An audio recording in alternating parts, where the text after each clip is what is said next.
first got involved in the club scene about the age of 13. Used to pretend I was going away with like scouts and things. My parents and I used to go out clubbing, and it just continued from there really. I had never really got a normal job.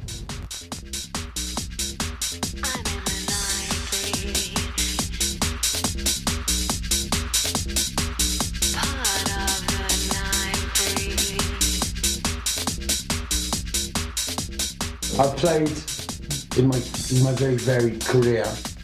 Played all over the world.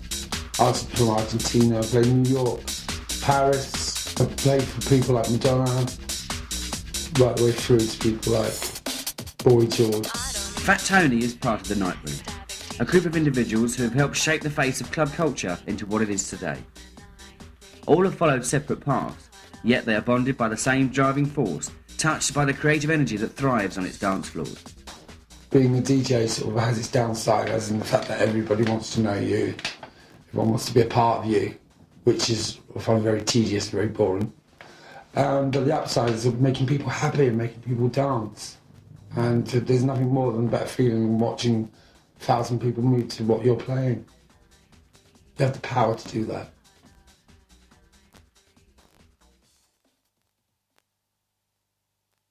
Trademark is an artist who draws inspiration from the London club scene. In the early 80s, he started working on the door of Train, a legendary gay after-hours club. It was here where he made a career, designing club flyers. What I'm working on here is the first painting in a series for this show that I'm doing in July at the Departure Lounge. The title of the exhibition is Underground Icon, and it's going to be a series of paintings of people who are or have been at some point in their lives underground icons. A lot of them have gone on to become mainstream personalities or whatever. This particular picture is of Boy George.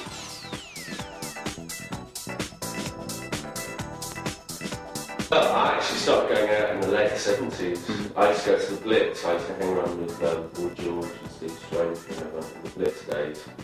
I used to do lots of paintings of George and Steve Strange and people like that. So I started doing the trade adverts and the flyers, the logo, whatever. And it kind of led on from there. It sort of snowballed, really. Other people saw it. Heaven, Village, people like that. And all sort of approached me to do artwork for them. So it all sort of started with trade, which is obviously how I got my name, trademark. That's about it, really. In their London studios, producer Baby Doc and vocalist SJ are putting the finishing touches to their underground track, Nightbreed.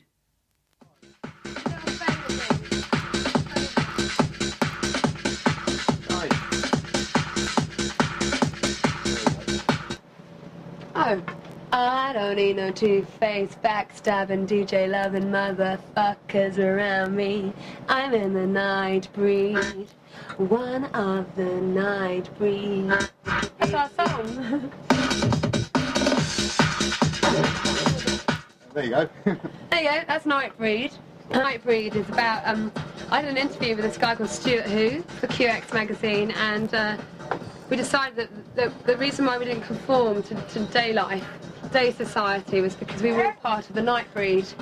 And the Nightbreed sort of consists of, I guess, people like me and Quinn that write records, and DJs like Fat Tony, and journalists, stroke artists like Stuart Who. And so the Nightbreed are all those people that enjoy nightlife and not day life.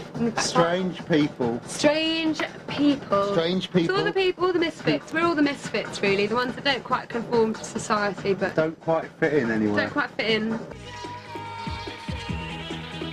Since the emergence of Acid House in '87, Danny Rampling has become one of the most respected names in dance music. When I first get involved with the club scene, I didn't immediately get involved with the club scene. I was a collector of records. I was a record collector, and a friend of mine worked in a bar, and they needed a DJ, and he suggested that I go along there and play records. So I had quite a huge collection of records. So that was the start of my DJing. As soon as I did that first night's work, that's where I wanted to go. So I continued working in that bar, and then eventually, several years later, I became involved in the club scene properly with the emergence of Acid House, the beginning of Acid House. That really broke me as a DJ, as a club DJ. Before that, I was a struggling club DJ. Originally, I used to play high energy and disco. I used to play like the records I first started playing, because I was never meant to be a DJ.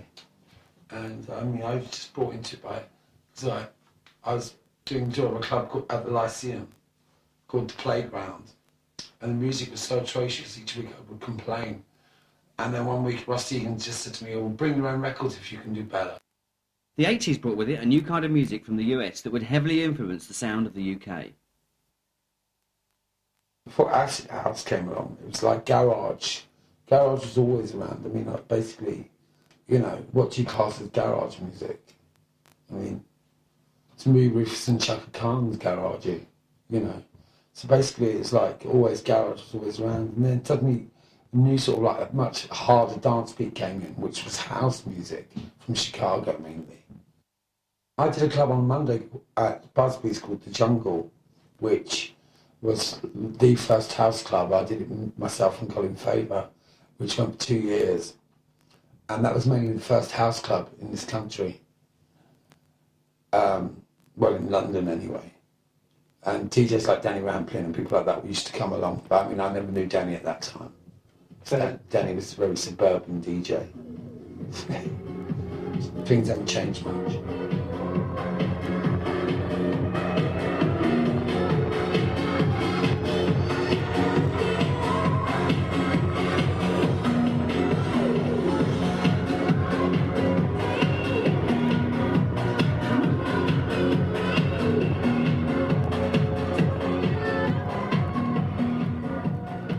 The main house clubs in the 80s in this country were Shum, which was mainly, you know, your Acid House. When we started Shum, we dressed the whole place. It was in a fitness centre, which was a gym, a bare gym. So we painted all of the backdrops and banners along with a group of people in my own house, and draped the whole place out with fabrics and painted backdrops to make the place look more clubby. So that was important even back then.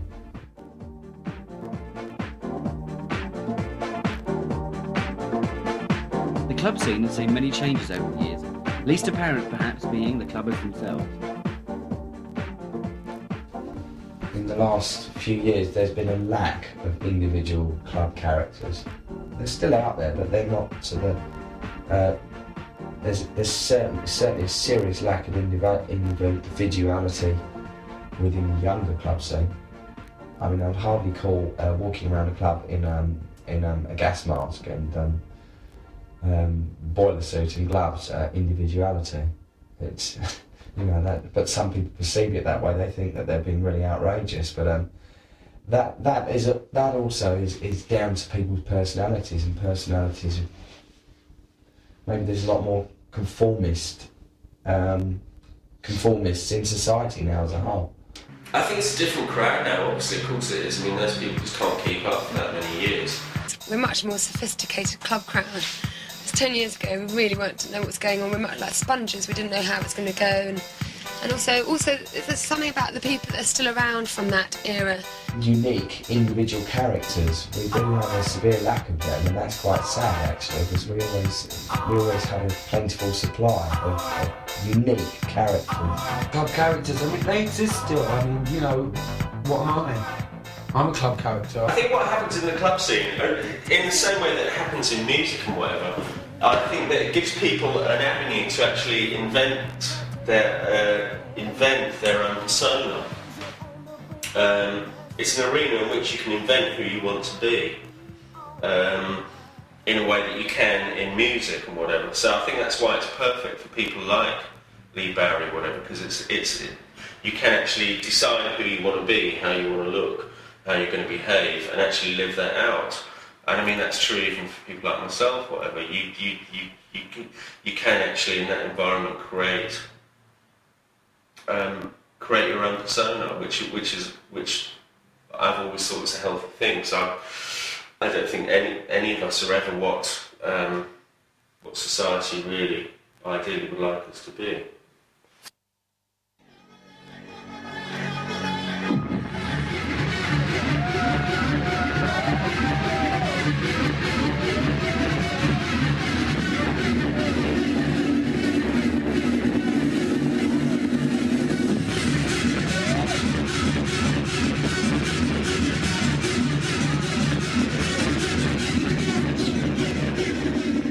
Nightclubs have changed immensely since the early 80s. In the early 80s, clubs were mainly much more cliquey. There was more of a certain scene going on. I mean, you had clubs like Taboo, and you had clubs that's much smaller clubs. And they were basically run by a set of people which everyone went to, like i.e. Lee Bowery and certain people. And they were much more cliquey. People dressed up a lot more then. And it wasn't mainly about music, it was more about being seen. Now it's more about music than being seen. I mean, music has taken over. Creativity still thrives within the club scene, but will the ever-increasing commercialism lead to its death? In the old days, it used to be sort of warehouses and things like that, and the whole point of it was that, you know, was the music stuff. Now, you need to, you know, we go to clubs in Barcelona and places like that where they have the sea coming in on the dance floor. I mean, it's become completely commercialised. Yeah, I mean, clubs have had to make more effort now, and also because there is much more of a club culture. The clubs have got better, whereas before it used to be like your ritzy with your carpet, and that was the whole of the 80s. Now the 90s have seen, like, you know, the clubs are being more designed around the music, so there's more accessibility to water and bars and toilets and all the sort of thing that has come about by the fact that there are that many people going there. Well, it's progressed to such a commercial level and an international level, which is wonderful. There's a lot more money to be made from it. It's become a multi-million-pound industry. If you look at the profits that Cream turn over and Ministry of Sound, it's phenomenal what they turn over. They're just corporation, you know, yeah, so like Ministry of Sound. Well, they're like the modern Ritzies. They are the new Ritzies, you know. That's for people who don't know where to go to. It's not totally about making money. It is to some people, yes, but those people are very apparent who it has become about making money. But anything that goes on, if it becomes so popular and commercial, why should you step aside to it? You know, step aside from it when you've helped create something and enjoy it and love it so much. It's money orientated. It's not about organic talent. It's about getting the people through the door because they have to. Because look at their overheads. Look at how much they spend on marketing. It's forced for them. Whereas there are other smaller clubs that don't need to force their audience because they have what it takes. So super clubs like Cream and Ministry, I mean, you know, they're super clubs in their own minds, aren't they? I mean, they really are. It's like, you know, I've played at Ministry many a time, and to me it's not a super club. There's nothing super about it. I don't particularly like playing in big clubs, in massive arenas. It's not somewhere where I'm comfortable with. I prefer playing in smaller, intimate venues, where people are there solely for the music. When it gets big and it's over a couple of thousand people, then there's people who maybe don't share the same taste of music as the DJ, or the DJ doesn't share the taste of music of the crowd. And I think in bigger clubs, generally, it's in some of the super clubs that are concerned, it's about the drug.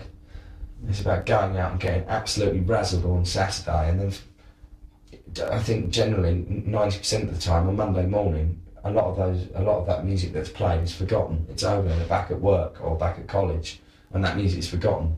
There's a small percentage of that music that stays and sells and people remember.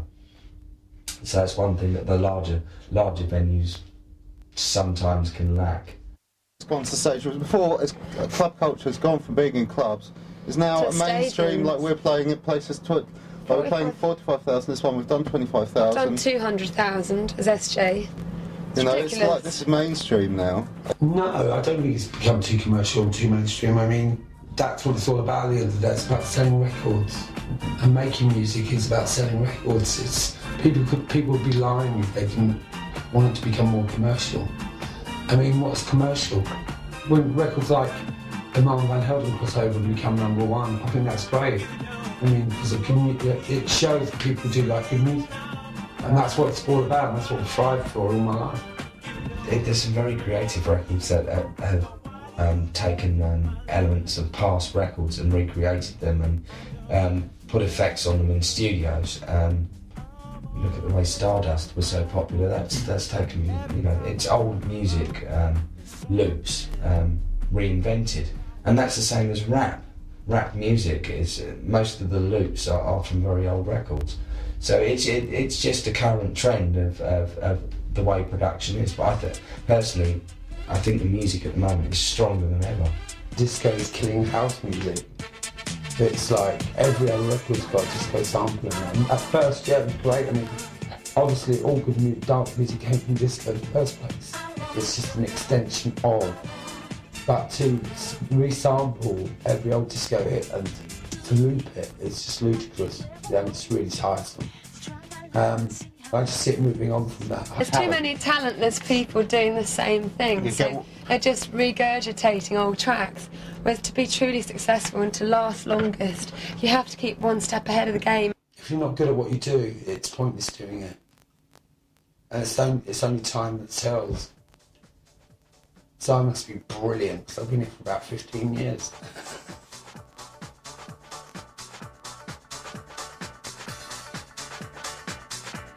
It's very different days. It's a much more corporate, commercial thing in a sense, and that's how it is. We can't hold on to the past and you know, keep riding on that wave of nostalgia. It's enjoying the present time and making the best of what there is out there currently, and I enjoy being a DJ.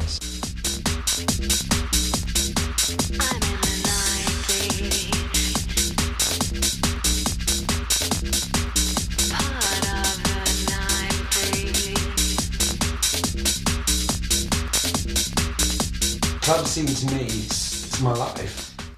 It's what I'm about, it's where I thrive. It's where I'm at my best. It's me showing off and being self, and that's what I'm good at.